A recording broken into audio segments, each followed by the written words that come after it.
Graça e paz, irmãos, amém? Quantos estão felizes com o Senhor Jesus aí, amém? Louvado seja o nome do nosso Deus. Querido, eu gostaria de convidar você a abrir a sua Bíblia, Mateus capítulo 13,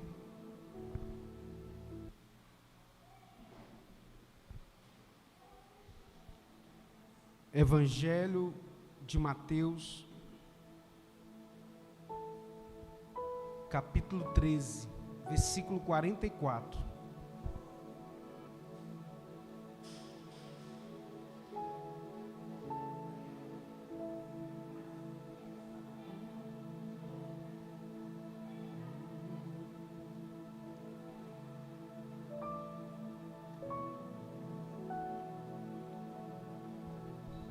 Evangelho de Mateus, capítulo 13, versículo 44.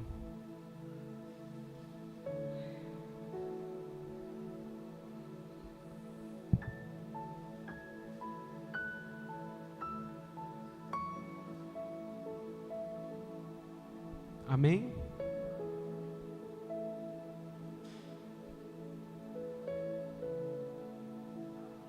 Diz assim a palavra do Senhor: também o reino dos céus é semelhante a um tesouro escondido num campo, que um homem achou e escondeu, e pelo gozo dele vai, vende tudo quanto tem e compra aquele campo.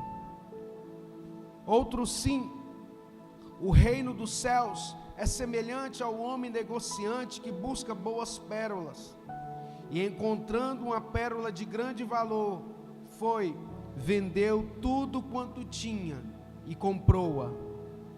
Igualmente o reino dos céus é semelhante a uma rede lançada ao mar, e que apanha toda a qualidade de peixes, e estando cheia, a puxam para a praia, e assentando-se apanham para os cestos bons, os ruins, porém, lançam fora. Assim será na consumação dos séculos.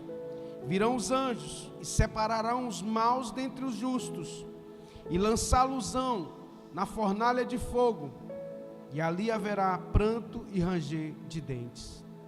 E disse Jesus: entendestes todas essas coisas? E eles lhe disseram: sim, Senhor. E ele disse: por isso, todo escriba instruído acerca do reino dos céus é semelhante a um pai de família que tira do seu tesouro coisas novas e velhas. Aleluias. Louvado seja o nome do Senhor. Feche teus olhos, querido. Eleve teu pensamento até a sala do trono neste momento. Deixe o Espírito Santo falar ao seu coração nessa noite. Oh, Ruach Kadosh Adonai, Espírito Santo de Deus, nós estamos aqui na tua presença, meu Pai. Pedimos ao Senhor perdão pelos nossos pecados.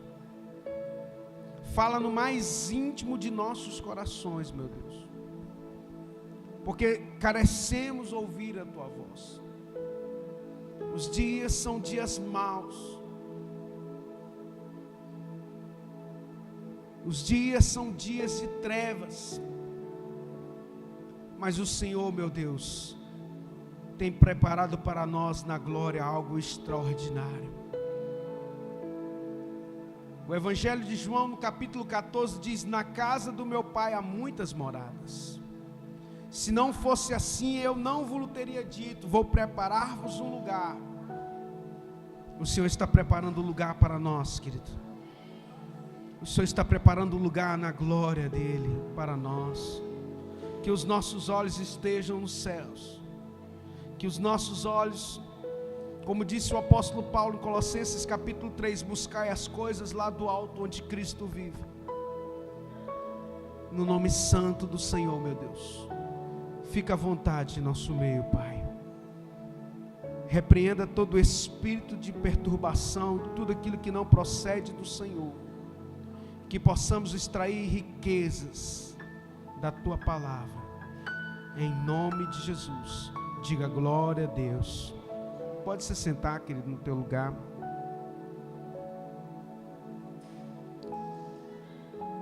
Aleluias.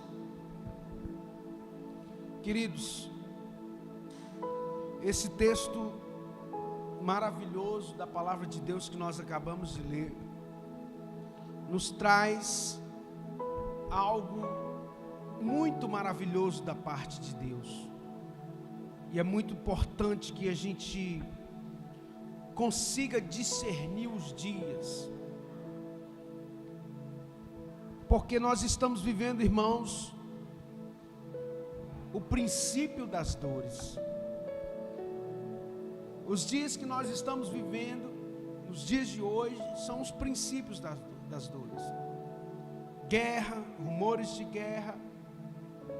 A Bíblia diz, lá em Mateus capítulo 24, que ouvireis de guerra, rumores de guerra, maremotos, terremotos, muitos desastres, pestes, fome, tudo isso, de uma forma gigante, nós temos vivido contemporaneamente nos nossos dias, de forma mais acirrada. No ano de 2020, nós passamos por uma pandemia que dizimou milhões de pessoas no mundo.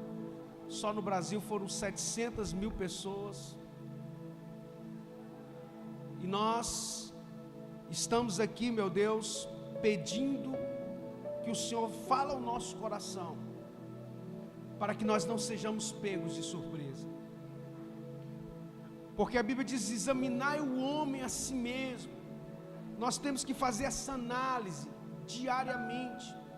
E a Bíblia diz que aquele que perseverar até o fim será salvo. Nós temos visto, irmão, muitas pessoas, muitos irmãos que outrora estavam perseverantes, mas agora já não perseveram mais. As coisas dessa vida, os padrões dessa vida têm sufocado a palavra, conforme o próprio texto de Mateus aqui. Se você pegar no início do texto de Mateus capítulo 13, você vai ver a parábola da semeadura, da semente que é boa, do solo do coração. São 3 os tipos de solo. Nós temos um solo duro, onde não há raiz. Ele recebe aquela semente, aquele solo, mas rapidamente cresce, mas porque ele não tem uma raiz profunda, vem o sol, castiga e ele morre. Muitos têm um solo duro do coração. Por quê? Porque não permite que a palavra penetre lá no fundo. Muitos não têm permitido, a palavra tem entrado aqui, tem saído daqui, e isso não tem gerado fruto. Por que pessoas começaram tão bem a caminhada cristã, assim rapidamente, mas de repente hoje não tem mais ânimos para orar, não tem mais ânimo para vir à igreja? Quando vem de forma assim, só para pagar uma religiosidade, mas não se preocupa em frutificar, porque a semente é boa e ela precisa multiplicar, ela precisa frutificar a 30, a 60 e a 100. Essa foi uma ordem de Jesus, foi um decreto dele. A semente é boa e quando ela cai num solo que é um solo bom, um solo que vai receber aquela semente, automaticamente ela vai produzir a 30, a 60 e a 100 por 1. Então a gente tem que fazer essa análise. Se eu não tenho produzido, pode ser que a semente tenha morrido. Pode ser que o mundo e o amor ao mundo e as coisas do mundo possam estar sufocando essa semente, e o fato de sufocar essa semente não tem permitido você de frutificar. O fato de nós não termos, muitas vezes, quando eu falo nós, no sentido amplo da palavra, como igreja, nós não termos, muitas vezes, o compromisso do reino de Deus. O compromisso de gerar frutos que é digno de arrependimento. O texto é tão maravilhoso porque nos fala de coisas do céu. O versículo 44 de Mateus 13 diz também: o reino dos céus é semelhante a um tesouro escondido num campo, que um homem achou e escondeu, mas pelo gozo dele, vai, vende tudo quanto tem e compra aquele campo. O que significa isso para você? O que significa isso para você, irmão? Para pensar. Jesus diz que o reino de Deus é semelhante a um homem que achou um tesouro escondido num campo, e pelo gozo de ter achado aquele tesouro, ele vai, vende tudo quanto tem e volta e compra aquele campo. E sabe o que isso significa? Que se necessário for, nós temos que abrir mão de tudo pelo reino de Deus. Tem gente que não abre mão de nada em prol do reino. E o texto diz que aquele homem que achou aquele tesouro, ele vai e vende tudo quanto tem e compra aquele terreno, aquele campo. Vai, vende tudo quanto tem e compra aquele campo. Por quê? Ou seja, nós temos que estar dispostos, se necessário for, a dar tudo em prol do reino. E muitas vezes não tem dado nem o seu tempo. E isso, irmãos, é algo que nós precisamos refletir. Qual tem sido a nossa parcela em relação ao reino de Deus, em relação à obra de Deus? Qual tem sido a sua participação em relação ao reino de Deus?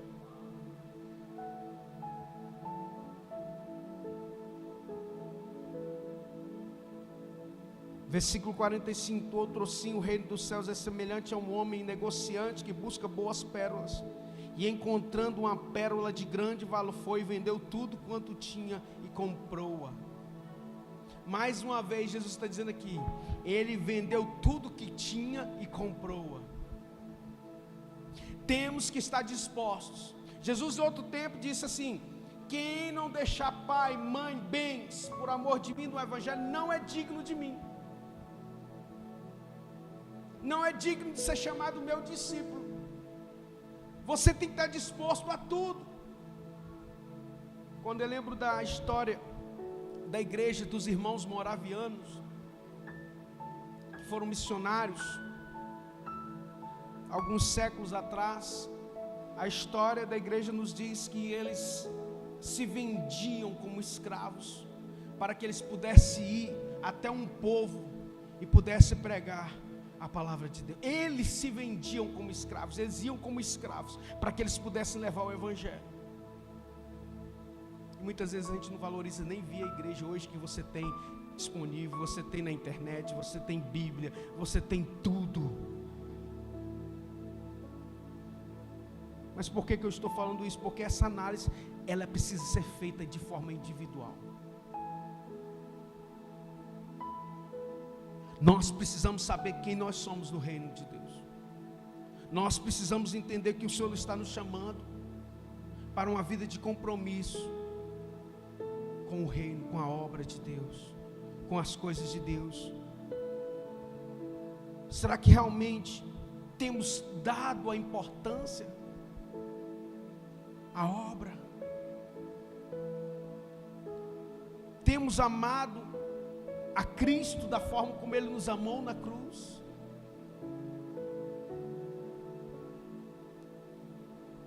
O reino dos céus é semelhante a uma rede lançada ao mar, e que apanha toda a qualidade de peixe, estando cheia, a puxam para a praia, assentando-se, apanham para os cestos os bons, os ruins, porém, lançam fora. Irmão, não tem jeito, vai ter a separação do joio e do trigo. Haverá, mais uma vez, Jesus está dizendo assim: olha, a gente pega todo mundo. Quando você lança a rede, pega tudo. Mas quando você chega na beira da praia, na prestação de conta, você separa os bons e coloca dentro do cesto. Esse cesto é o que é? É o reino dos céus. Porém, aqueles que não são bons são lançados fora. às vezes nós corremos atrás, a gente dá a nossa vida, se esforça, trabalha, e é bom, a Bíblia diz que é bom, é digno o trabalhador do seu salário, que a gente precisa realmente buscar, que a gente tem que comer com o suor do rosto mesmo, mas muitas vezes nós valorizamos tanto as coisas deste mundo, e não valorizamos as coisas de Deus. Não buscamos, não evangelizamos, não contribuímos, muitas vezes não somos participantes, e que dirá dar tudo como aquele homem que está disposto a vender tudo que tem para comprar esse campo.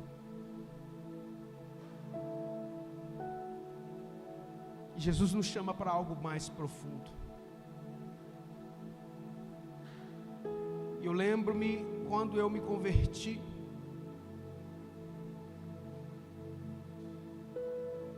Cristo me chamou para esse ministério pastoral. Eu tive que abdicar de sonhos pessoais, e até hoje eu tenho que abdicar de tantas coisas, por amor a Cristo e ao Evangelho. Muitas vezes eu tenho que abdicar das minhas vontades mesmo pessoais, para estar aqui.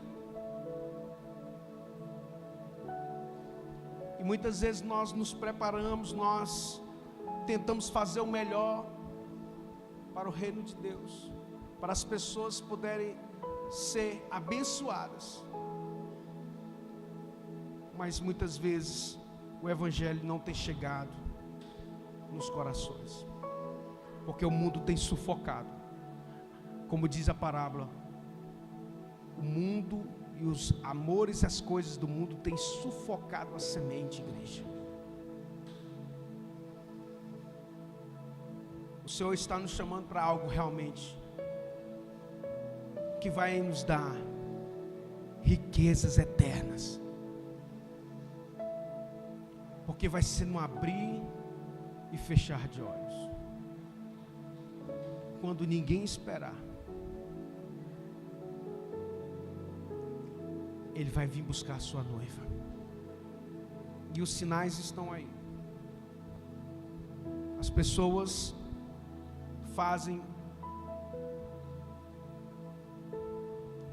projetos para o futuro, e tem que fazer mesmo, tem que sonhar, mas o reino de Deus nunca está em primeiro lugar. Jesus disse o quê? Buscai o quê? Em primeiro lugar o quê? O reino e a sua justiça. Todas as outras coisas vos serão acrescentadas. Mas o reino de Deus, ele tem ficado em segundo lugar. E é por isso que a igreja muitas vezes perece por falta de conhecimento, porque não se dedica ao estudo da palavra. Nós ficamos ali anos a fio, ensinando na escola dominical para 2, 3, 4 pessoas. A maioria ficar em casa dormindo. Então, irmãos, na prestação de conta, ninguém vai poder apresentar desculpas. O Senhor vai falar assim: eu te dei talentos, eu te dei minas, o que você fez com elas? Ah, Senhor, mas porque eu estava trabalhando muito. Ah, não, Senhor, mas porque eu tinha filho. Ah, não, Senhor, porque eu tinha uma empresa. Ah, não, Senhor, porque eu tinha aquilo. Não, filho, eu não te perguntei isso. Onde está a mina que eu coloquei na sua mão? Ah, Senhor, eu enterrei. Servo mau e preguiçoso. É duro isso, né? Mas antes o Senhor tentar abrir os nossos olhos agora, hoje, enquanto há tempo, do que no dia da prestação de contas. Nós ficamos 9 meses, eu não canso de falar isso. Eu poderia simplesmente ficar na minha casa e dizer: Senhor, nós não temos um um local para nos reunirmos fixo. Então no dia que o Senhor abrir a porta para nós, eu vou. Mas eu fiquei de casa em casa por 9 meses. Porque eu sei da responsabilidade que o Senhor me deu Minas, e eu preciso produzir, em tempo e fora de tempo. E para a honra e glória do Senhor, nesses 9 meses, nós produzimos frutos. Então a igreja precisa de produzir frutos. Eu, você, não é só pastor não. A prestação de conta lá no céu, pastor, não, é irmã Conceição, apresente seu fruto. Patrick, apresente seu fruto. Leomar, apresente seu fruto. Não vai pôr um título na sua frente. Não. Então é muito importante que a gente tenha uma responsabilidade enquanto é dia. Jesus disse: uma coisa tenho para fazer, que vós ainda não conheceis, mas vocês vão conhecer ainda. E eu trabalho até agora, porque meu pai também trabalha. Trabalhar enquanto é dia, ou seja, naquele tempo não tinha luz igual tem hoje, então de noite cessava tudo. Então, Jesus diz: enquanto a gente tem a luz, nós precisamos trabalhar. Nós não podemos dar desculpas. E aí, o versículo 49 diz: assim será na consumação dos séculos, virão os anjos e separarão os maus dentre os justos, e lançá-los-ão na fornalha de fogo, e ali haverá pranto e ranger de dentes. Quem falou isso? Jesus. Os evangelhos falam mais de inferno, irmão, do que qualquer outra parte da Bíblia. Nos ensinamentos de Jesus, várias vezes, ainda tem gente que não acredita. Ainda tem gente que acha que Jesus vai passar a mão na cabeça de todo mundo porque ele é bonzinho, vai todo mundo para o céu. E não se prega mais sobre isso hoje, é raro, porque isso esvazia a igreja. É muito melhor ir numa igreja, aparentemente, que é só campanha para bênção, é só campanha para prosperar. Não que eu não queira a prosperidade é bíblica, e eu prego e vivo isso, porque eu creio nos princípios da palavra de Deus, eu creio, ensino e vivo isso. Mas o reino de Deus não é comida nem bebida, mas é paz, justiça e gozo do Espírito Santo. Aleluias. E para terminar, eu queria que os irmãos abrissem suas Bíblias lá no livro de Lucas, no Evangelho de Lucas.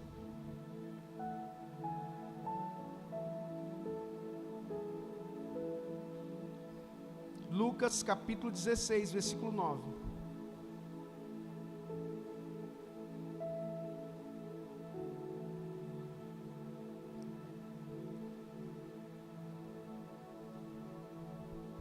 Quem achou diz amém. Só a irmã Conceição que achou. Lucas capítulo 16, versículo 9.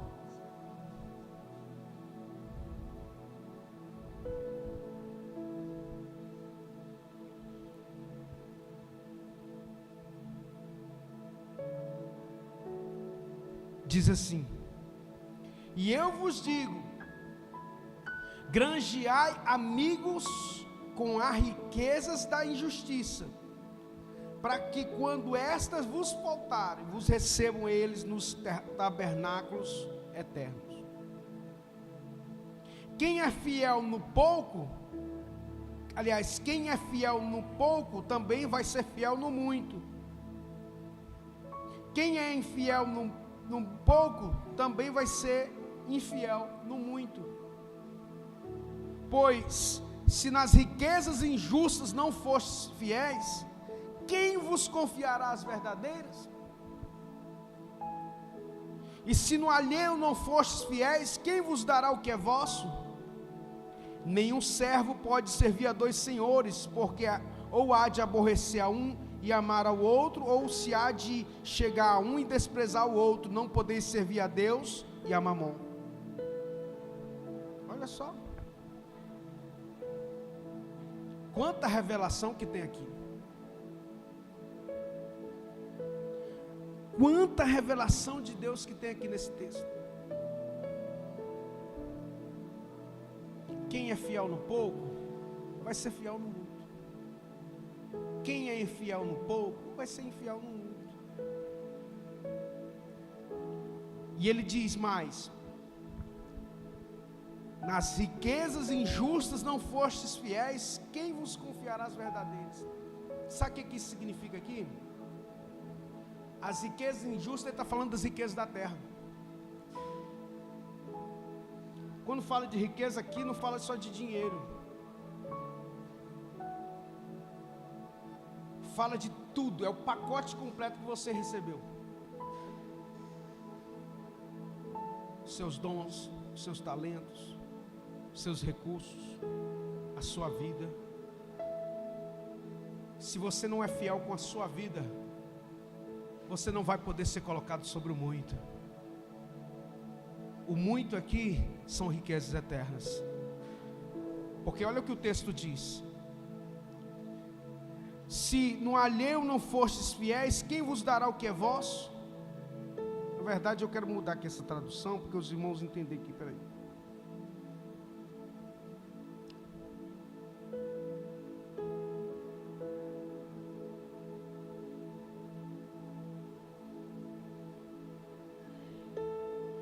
Diz assim: quem é fiel no pouco também é fiel no muito, e quem é injusto no pouco também vai ser injusto no muito. Assim, se vocês não forem fiéis para lidar com as riquezas injustas, quem confiará as verdadeiras riquezas a vocês? Então ele está falando exatamente isso, que as riquezas verdadeiras não são as riquezas dessa terra, porque céus e terra passarão, isso aqui vai tudo passar, isso aqui é tudo ilusão, vaidade das vaidades, tudo é vaidade. Quem pode levar um centavo dessa vida para outra? Você não pode levar dom, você não pode levar talento, você não pode levar propriedades. Você vai levar a escritura lá para o céu? Vai não. A casa que você passou a vida inteira para poder comprar, que você valorizou muitas vezes mais do que a obra de Deus e o reino de Deus, vai ficar aí para outros. É isso que o texto está falando. Não que seja ruim ter casa, irmãos, os irmãos compreendam. Não que seja ruim as coisas deste mundo, mas o que ele está dizendo é o seguinte: você precisa ser fiel nesse pouco aí, naquilo que eu coloquei na tua mão, porque se você não for fiel nesse pouco aí, você não pode ter a do céu.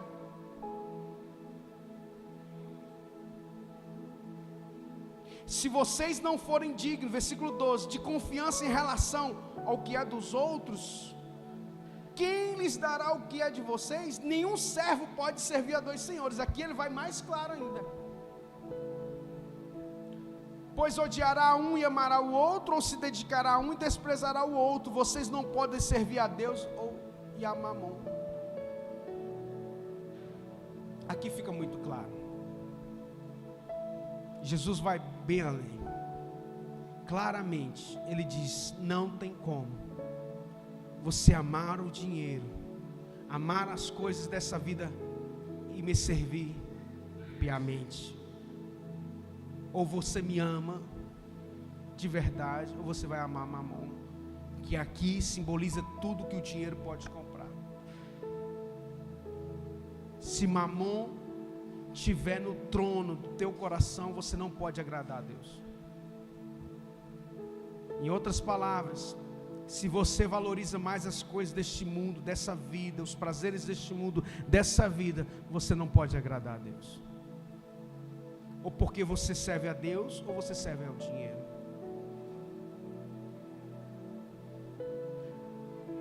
O jovem rico diz: Senhor, o que eu devo fazer para herdar o reino dos céus? Jesus disse: conhece os mandamentos? Sim. Desde criança, desde a mais tenra idade, eu tenho servido, eu tenho sido fiel. Ah, tá bom. Mas te falta uma coisa. Tem um trono de Mamon no teu coração aí. Ele precisa ser destronado. Tem um trono do amor ao dinheiro aí no teu coração. Ele precisa ser destronado. Então, para você destronar Mamon no teu coração, você tem que sacrificar ele. Jesus diz: vai, vende tudo que tem. Vende tudo que tem e dá aos pobres. Depois vem e siga-me, porque eu vou te dar um tesouro muito maior. Muito maior. Deus não fica devendo nada a ninguém. Versículo 14 diz assim: os fariseus que amavam o dinheiro, olha só, ouvindo isso, zombavam de Jesus, como essa geração tem zombado de Jesus, que só valoriza as coisas dessa vida, em detrimento ao reino de Deus, que não está disposto a sacrificar Mamon, mas que ama mais as coisas, os deleites dessa vida, do que as coisas de Deus.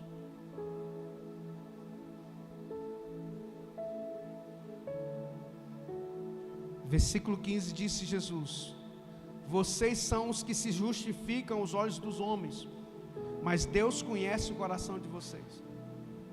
Aquilo que tem muito valor entre os homens é detestável aos olhos de Deus. Ou seja, aquilo que os homens valorizam mais aqui nessa vida, para Deus não vale nada. Porque Deus ama, na verdade, aquilo que está dentro de nós. E o reino de Deus está dentro de nós. Precisa estar dentro de nós.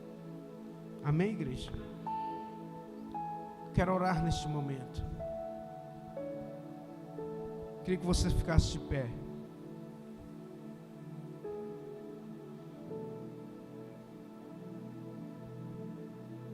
Coloque-se de pé no teu lugar. Quero orar neste momento. Oh Espírito Santo, feche os teus olhos. Eleve o teu pensamento até a sala do trono agora. Reflita naquilo que foi falado, ministrado agora pelo Espírito Santo de Deus. E faça uma pergunta para si mesmo: qual o valor que eu tenho dado ao reino de Deus? Qual a importância, o que eu tenho feito? Ah, Deus, eu tenho feito nada, ou tenho feito muito pouco. Mas isso pode mudar hoje. A reflexão é: ainda está em tempo. Antes tarde do que nunca. Já ouviu essa expressão? Ainda está em tempo de você desenterrar a mina, o talento. Porque no céu não haverá desculpas. Aqueles que derem desculpas vão ser lançados fora. Mas aqueles que derem frutos vão ser colocados no gozo do seu Senhor, no lugar de honra, aleluias, num lugar de glória, aleluias, no lugar onde que não haverá dor, não haverá tristeza, será enxugada toda lágrima. Lá no céu nós vamos andar em ruas de ouro. Aquilo que os homens matam, lá no céu nós vamos pisar nele. Ruas de ouro, de cristal. Isso tem que ser mais importante em minha vida e na sua vida. Buscai as coisas lá do alto onde Cristo vive. Colossenses capítulo 3. Pai, nós estamos aqui na Tua presença e pedimos ao Senhor que nos abençoe. Abra os olhos espirituais do Teu povo, meu Pai, para que possam enxergar quão passageira é essa vida, e que nós precisamos produzir riquezas eternas, porque nós vamos passar pelo fogo. Se as nossas obras forem de ouro, serão purificadas. Se as nossas obras forem de prata, serão purificadas, e de bronze serão purificadas, mas se forem de palha, serão queimadas. Então é tempo de você trabalhar para Jesus. É tempo de você buscar o reino de Deus em primeiro lugar, e a sua justiça. E aí você vai ver que você não vai precisar de correr muito atrás de tantas coisas nessa vida, porque as bênçãos correrão e te alcançarão. Você não vai precisar de correr atrás de bênção, a bênção vai correr atrás de você. A promessa é essa. Mas aí a gente fica muitas vezes correndo atrás da bênção e se esquece do reino de Deus. Ah, pastor, quando eu for abençoado, aí eu vou ajudar. Quando eu fizer, eu ganhar isso, eu vou fazer. Nunca vai fazer.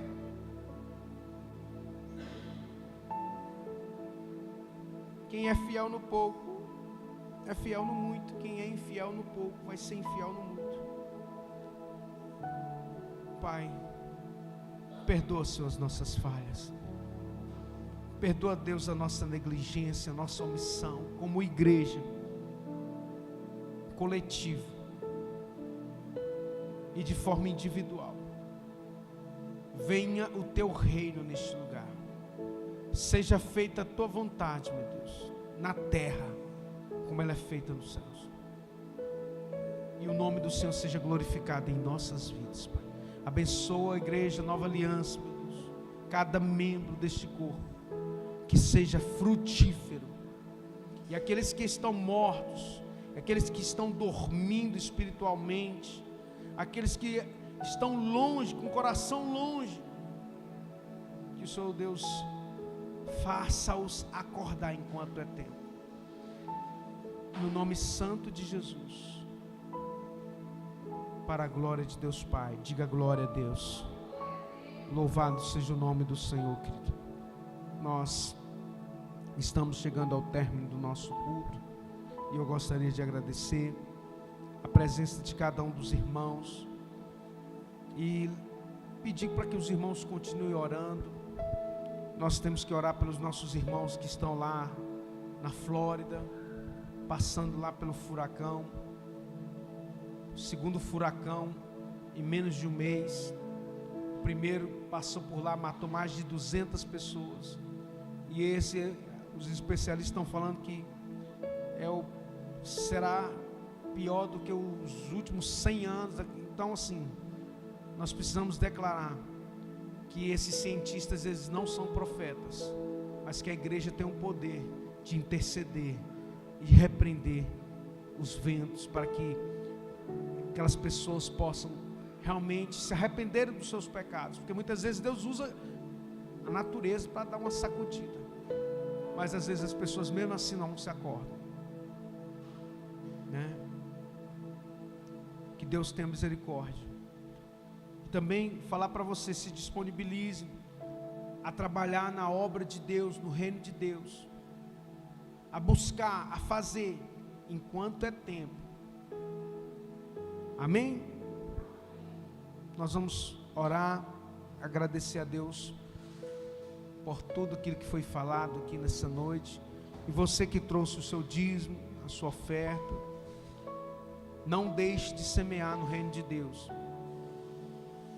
porque a promessa de Deus é de multiplicação para aqueles que semeiam. Então, se você quer ser abençoado no seu trabalho, se você quer ser abençoado na sua casa, se você quer ser abençoado, a Bíblia diz que Deus estabeleceu dízimos e oferta. Ah, pastor, mas eu não concordo assim. Então, amém, irmãos. Se você não concorda com a Bíblia, eu não tenho responsabilidade sobre isso. A minha responsabilidade é de ensinar. Então, quando eu ensino, eu estou tirando a responsabilidade dos meus ombros e passando para você. E Deus não colocou um fardo pesado sobre a igreja. A Bíblia diz que o fardo de Cristo é suave. O meu fardo é leve e o meu jugo é suave. Então, quando Deus estabelece um princípio de um dízimo, de uma oferta, de dar, na verdade, Ele estabeleceu já pensando em te abençoar, não o contrário. Não é para colocar uma canga sobre a tua vida, não.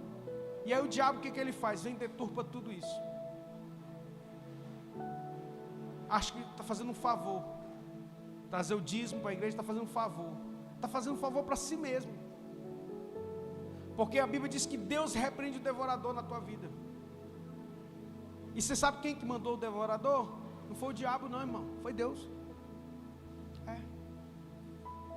É só você ler a Bíblia. O meu grande exército que eu enviei, quem mandou? Foi Deus. Malaquias capítulo 3, Deus enviou o devorador para quem não é fiel. Está na Bíblia, irmão, não sou eu que ensinei assim não. Não foi eu que determinei assim não. Então, quando Deus estabelece isso assim, agora, se você for fiel, eu mesmo vou repreender ele. E abrirei as janelas do céu. Né? Se eu não vos dar uma bênção tal, olha o que o texto diz. Deus está dizendo que Ele vai nos dar uma bênção grande. Então, Deus dá o princípio e já dá a bênção. Deus dá o princípio, honra teu pai e tua mãe, e se prolongarão os teus dias na terra. Deus diz, dá o dízimo, dá a oferta, e você prosperará. Deus dá o princípio, mas dá a promessa, para quem cumpre. Amém, igreja? Vamos orar. Eu tenho responsabilidade diante de Deus para ensinar a igreja. Mas você é livre. Todos nós somos livres.